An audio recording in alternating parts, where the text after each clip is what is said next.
I love that salads are finally getting their time to shine. They're not just an afterthought or a quick way to add some more vegetables to a meal. And on today's show, I've got 3 recipes that are going to convince you, if you aren't convinced already, that salads really can be the star of the show.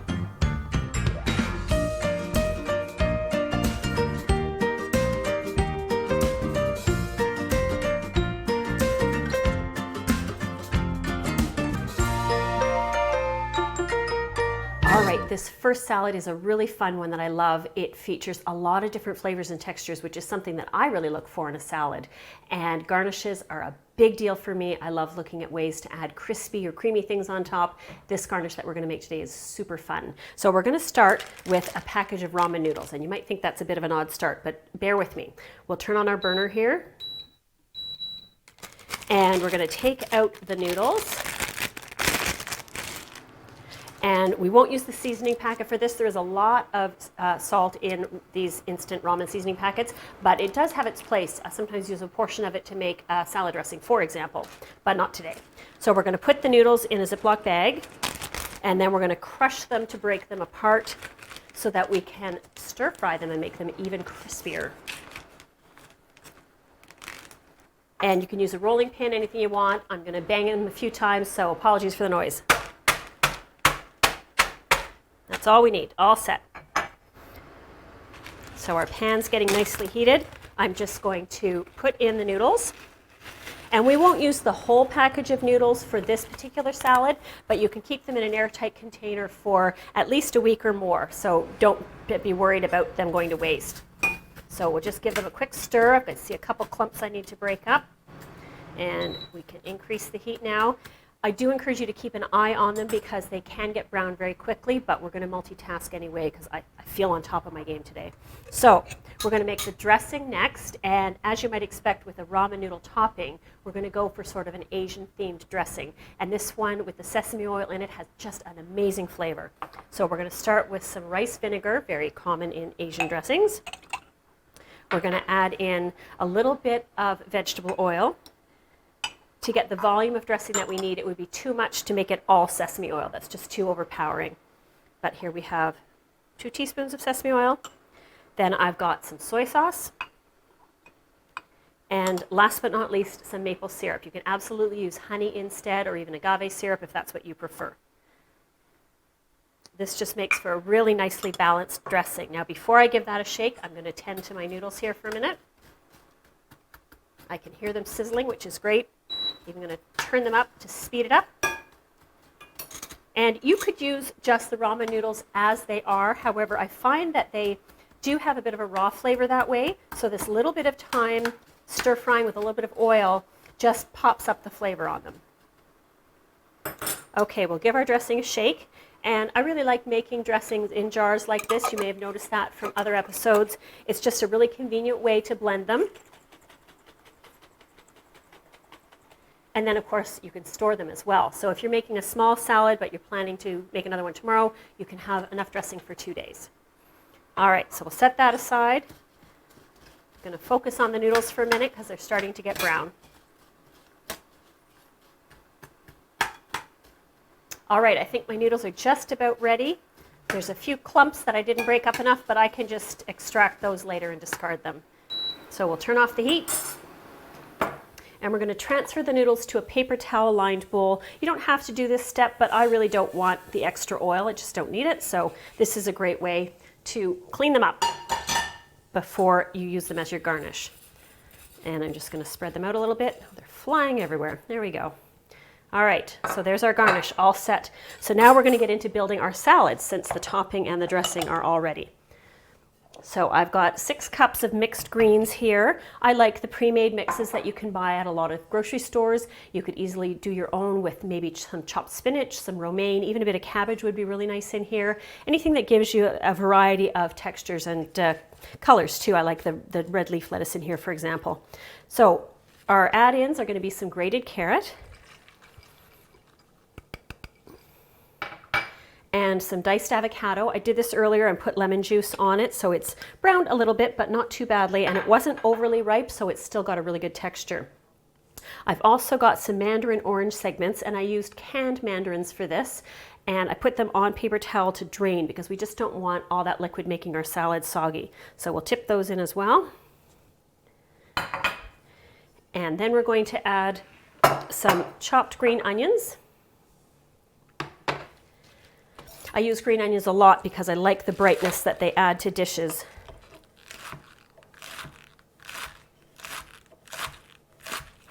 That looks like the right amount.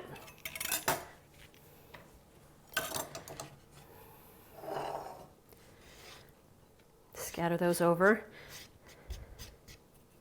Now you could make the salad up to this point and not dress it, and then either have people dress individual servings at the table, or pack it up and dress it when it's ready to be served, and just do the whole bowl if you think it's going to be consumed. As with most salads, once they've been dressed, the greens do start to get a bit soggy, so think about that when you think about what quantity you're going to want to put dressing on. All right, that's nicely mixed, and I always like to try and bring some of the components to the top. So we've got some of the mandarin oranges on top. Now we're going to add our dressing. And my rule of thumb is always to start by adding only about 1/3 of the dressing that you've made. You'll definitely be using more than that, but you don't want to puddle in the bottom of the bowl. You want just enough to coat everything, but the bottom of the bowl should just be barely damp and not have a centimeter or 2 of dressing sitting in it. You can always use leftover dressing for some other purpose. And I'll just toss and take a look at that. Yep, I think that's going to be pretty good. So we're doing double duty because it's a sesame-based dressing. I really wanted to up the sesame flavor. So I've got some toasted sesame seeds I'm going to put on. Get those carrots back in the bowl. And now we're going to add some of our crispy ramen noodles. And like I said, they just add the most amazing crunch. It's really fun. Every time I serve this, people are sort of surprised. They're like, oh, what is this? And then I tell them it's fried ramen noodles, and they get pretty excited about it. I don't know too many people that don't enjoy ramen or ramen noodles. All right, so isn't that so easy to pull together? And we end up with this beautiful salad with sesame dressing and crispy noodle topping. The next salad I'm going to prepare is as delicious as it is beautiful. It's really easy to pull together and can definitely be made ahead of time. I love that you can make individual servings or a platter-sized one if you prefer.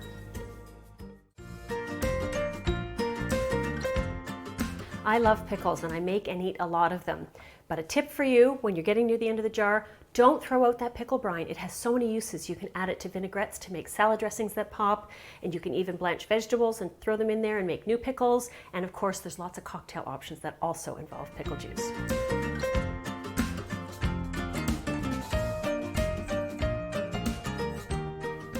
I don't know too many people that don't like a good caprese salad. I actually looked it up because I wondered what the name meant. I know it's usually tomatoes and mozzarella and basil, and the Italian name is insalata caprese, which means salad in the style of Capri. Doesn't that sound lovely? So I'm going to make a caprese salad today, but with a little bit of a twist, because you know that's what I like to do, is just take a good thing and make it even better. So we're going to start with 2 colors of tomatoes, because that always looks extra pretty.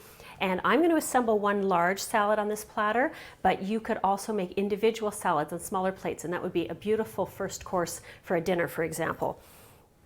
So we'll start by coring our tomatoes. And if you're going to make this and it's not summertime, definitely spend the money to get the better tomatoes. You'll notice a big difference in the flavor. I find the yellow ones, while they look pretty, they really have deep cores, and those are very woody and not appetizing, so make sure you cut them out all the way. There we go. And then we're just going to slice this into rounds.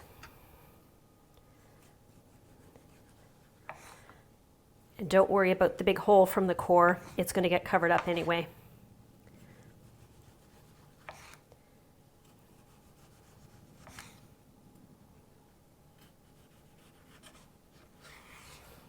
Okay, there's our first tomato, and now we'll do the second one. And depending on how many people you're wanting to serve, you can obviously expand this recipe or make a single serving size too, with just 1 tomato.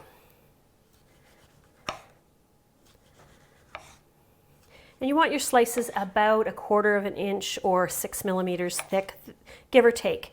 That way they're easy enough to eat without having to wrestle them on the plate too much. All right, so we're going to build our base layer for our salad now, which is of course the tomatoes. And I'm going to alternate the yellow and red to make it look pretty.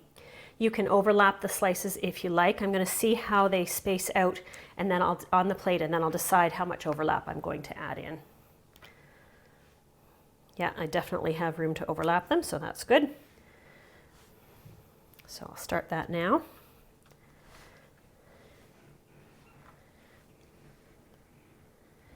And with a platter like this, it's nice to have a little bit of white space to play with, so you don't need it all the way out to the edges if you're trying to get a little artistic with your salad. There we go. That's a great first layer. So now we're going to add in cucumber, which again is not classic caprese, but it just is a great textural element, and of course the color too. And they say that the colors of Italy are reflected in many of its dishes, so green, white, and red are the colors. So that's what we're doing. All right, I think that's probably enough. Cut a few more if I need it. And you can see we're building this salad up rather than out, so it's going to look really impressive. Great. I did just guess, but that worked out well. So we have a couple options. Our remaining 3 ingredients are fresh basil, fresh mozzarella, and peaches. And if you haven't purchased fresh mozzarella before, it's really, really great. It's not as, I'll say, rubbery as the mozzarella you might be familiar with for pizza and lasagna and so on. You'll see it as mozzarella fresca quite often if they're using the Italian name. And sometimes it's even made with buffalo milk. They call it bufala mozzarella, and that's amazing. Got a really good flavor. It's a bit more expensive, but it is worth it if you choose to purchase it. So I'm going to put the cheese on next. I think I'm going to put a little basil below, and then I will put the cheese on, and then peaches above. So normally you would use a whole bunch of little tiny basil leaves and make it all pretty, but that's not what I have on my garden today, so we're using the big leaves.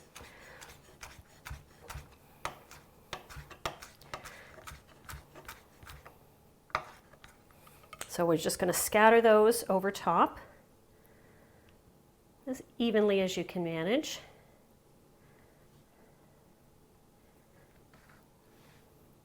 And the idea is that when you serve up sort of a stack of the salad to someone, they will have all the flavors because they'll have all the layers represented on their serving. All right, so now we'll slice up the mozzarella.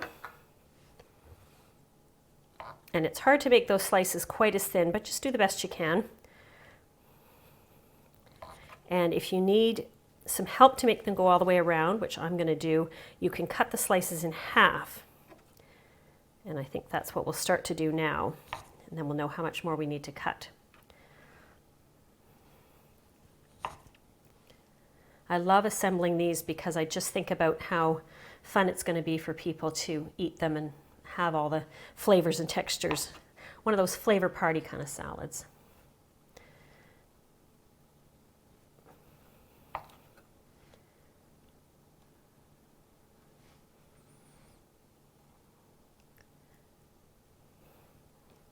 One more slice. And you can use part of one of these fresh mozzarellas and put the rest back in the container and use it a few days later if that happens to be the way your salad portions come together. All right, now we're going to add the peaches, and this really is not a classic Italian element, but trust me when I tell you it's really, really good. So I'm not going to peel the peaches. I did wash them and I rubbed off the fuzz, so I don't think anyone is going to be offended by the peach skin. It's pretty easy to bite through. And again, you want just enough slices to make a full layer of peaches. I'm not sure how much I'll need. When you're shopping, make sure that the peaches are ripe. If they're really, really hard, they're not going to be appealing in this. You can possibly find nectarines instead, depending on what season you're making your salad in.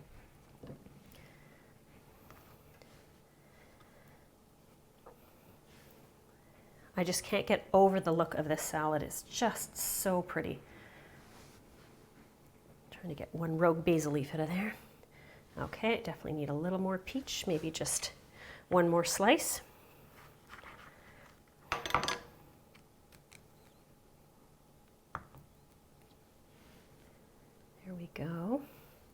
And now we're going to add some more flavor on top. So we're going to start with a good splash of olive oil. Just the splash would be the amount, but you want it drizzled as gently as you can manage.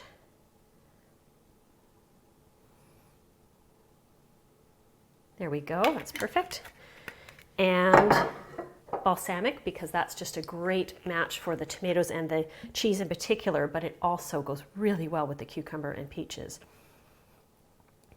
And rather than just pouring in a straight circle, it really is better if you waver back and forth a little, because then you end up with a much prettier design on top of the peaches. There we go. And it will come as no surprise to you that I'm going to add some pepper, because as I have said, I love pepper. And we're going to add a little fleur de sel. There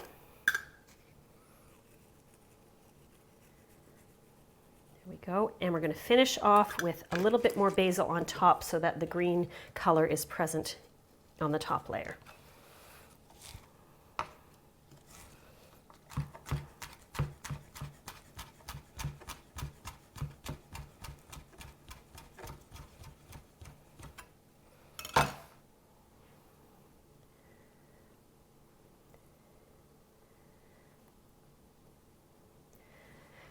There we go. There's your beautiful caprese salad with the delicious add-ins of peaches and cucumbers.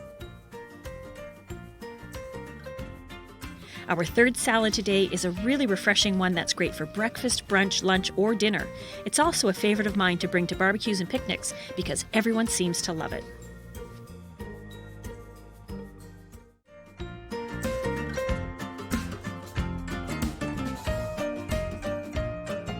Our third salad today is another one that I just love because of the textures and flavors of it. And I'm really happy that we can find watermelon pretty much all year round now, so I can enjoy this when I'm dreaming about being on the beach or having a picnic somewhere. So I'm going to start by showing you the watermelon. I've cubed it about 1-inch cubes, I would say, 2.5 centimeters. And you do want to make this with seedless watermelon. I don't even know if you can buy watermelons with the big black seeds anymore. I certainly haven't seen them. So I cubed it. I had about 4 cups of watermelon in there, and I sprinkled it with a little bit of salt, and then it's been draining for about 15 minutes. So you can see the liquid that has accumulated.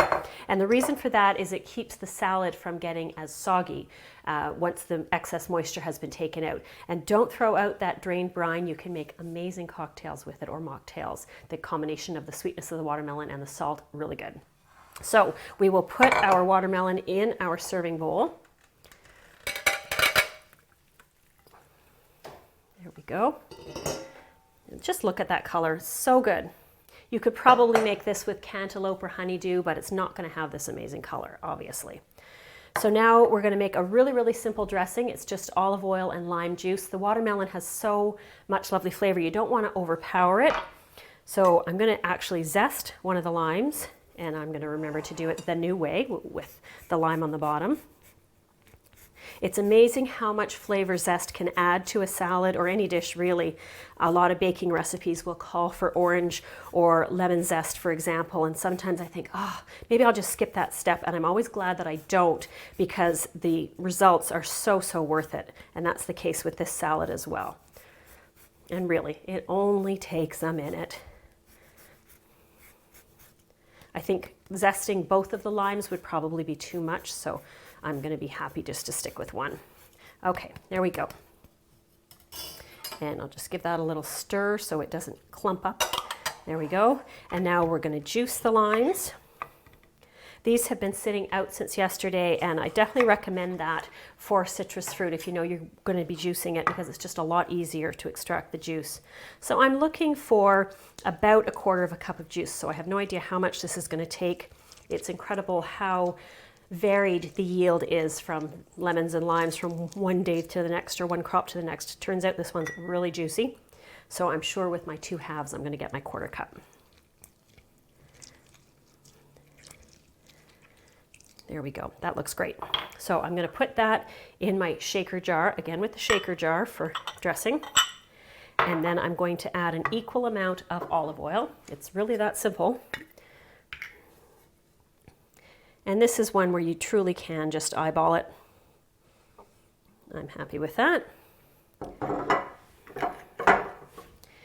And And I'm also going to sneak in a couple dashes of hot sauce because I like the note the flavor notes that brings to the dressing. Only a little bit, again, your preference. If you like it hot, have at her. Give that a little shake.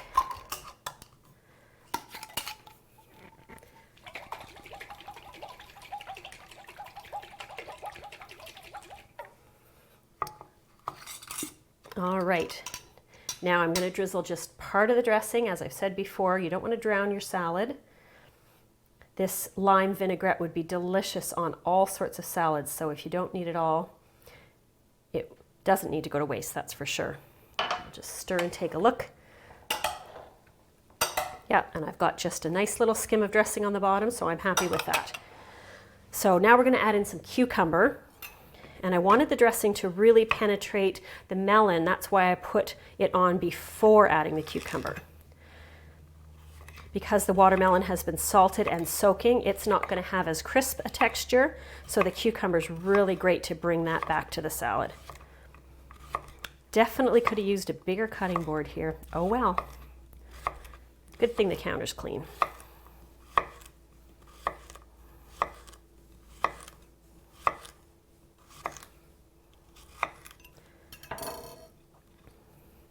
And you want about half as much cucumber as there is watermelon, because the watermelon's the star here.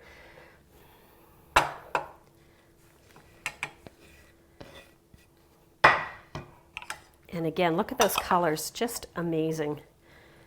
In the depths of winter, like I said, this salad is just a burst of sunshine.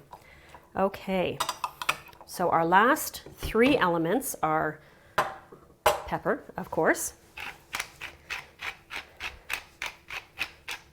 People think pepper with fruit, but we've already put salt in there, and watermelon is really flexible that way. And now we're going to chop some fresh mint. I really encourage you not to skip the mint in this salad. It's worth it because it is such a great match for the watermelon and for the feta cheese that we're going to put on. I think that's probably going to be enough. And just jumble it together in a pile. And chop it fairly finely. Mint's one of those things where people often don't want to get a whole leaf in their mouth because it has a bit of a coarse texture. If you're making this salad ahead of time, I would stop at that point, or even stop before you put the dressing on and dress it right before you're going to serve it. And definitely don't put the mint on until serving time because it will go brown thanks to the lime juice. All right. I'm going to put about half of it there and give it a stir so that the mint gets down to the bottom, because we want it to flavor the whole salad, not just be a garnish. And now we'll sprinkle our feta on top. This is a garnish. I like to put just a little, as I've mentioned before with other recipes, and then leave the bowl for people to add more. If you put it all on top, it does obscure the rest of the salad, and that just doesn't look as nice. And the same could go for the mint. You could put a little bit more on top and then have more if people really like it and want to add more onto their own servings. So that sure doesn't take much time, other than making sure you remember to leave enough space in your schedule to soak the watermelon first, and in the end you'll be rewarded with this fantastically delicious salad that just looks so pretty on any buffet table or dining table. We've come a long way since salads consisted of mostly lettuce, dressing, and maybe a few add-ins. Don't even get me started on jelly salads from the 50s and 60s. I hope that these three beauties, this gorgeous caprese salad with a few extras, beautiful watermelon and cucumber salad with feta and mint, and this lovely sesame dressed salad with crispy ramen noodles will excite your taste buds the next time you make them.